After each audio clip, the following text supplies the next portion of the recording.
For more on this weekend's protest, let me turn to Medea Benjamin. She's one of the founders of the peace group Code Pink. Medea, you've been in Congress nearly every day demanding a ceasefire. Do you plan to take part in Saturday's protests? Absolutely. I'm very anxious to be part of the protest, and especially in front of the Israeli embassy. And I think there will be huge numbers of people throughout the country, and it's a global day of action, so it will be happening in many places around the globe. Do you think these types of protests, they certainly send a message, but at the end of the day, do they make any difference in changing policy? I think they all add up to a change in policy. It's quite remarkable that no elected official in this country can barely go to a town hall meeting or a fundraiser or speak at a think tank without getting confronted by protesters. There are people that are camped outside the home of Secretary of State Anthony Blinken.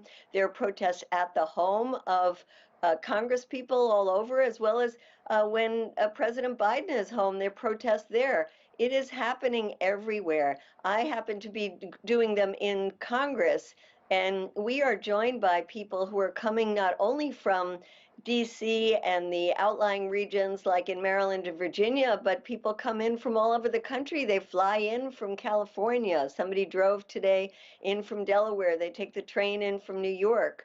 So do these add up? Yes, they do. Is it quick enough? No, this should have been stopped months and months ago. But let's remember that the U.S. support for Israel is very ingrained in U.S. politics. President Biden has been a supporter of Israel for decades, and so have many of the people in Congress who take money from the pro-Israel lobby groups. So this is unfortunately a slow process, but it is changing, and we see the changing public opinion, which is very important that the younger generation says no to this.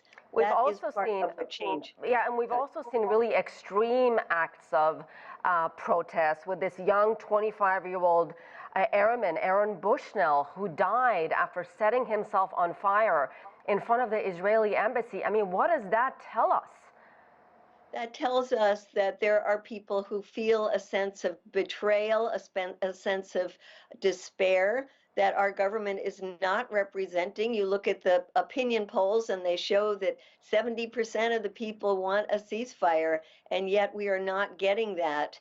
We also see that the American public doesn't want to keep sending our money to Israel, our weapons to Israel. And Aaron Bushnell was part of the Air Force that's been providing intelligence and all kinds of other services to the Israeli military. He said, "I will not be complicit in genocide." And I think there's many of us that feel a sense of despair. We do not want to be complicit in genocide. Medea, Israel, of course, on October 7th, suffered its worst terror attack. 1,200 people were killed. Is there a same level of empathy or sympathy or even outrage for what Hamas did to these 1,200 civilians, innocent people who were killed that horrible day? Or it seems a lot of the sympathy and outrage is going towards the Palestinians. I mean, yes, and the death toll is staggering. 30,000 have lost their lives in Gaza. There is unimaginable human suffering and pain. But the Israelis would say they too are hurting and suffering. We want to stop the killing. We want to stop the suffering. And right now, the ones who are being killed every single day are being killed with U.S. bombs, U.S. bullets. And now the Israelis are using another method, which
All right, we'll leave it there. Medea Benjamin, thank you so much for your time.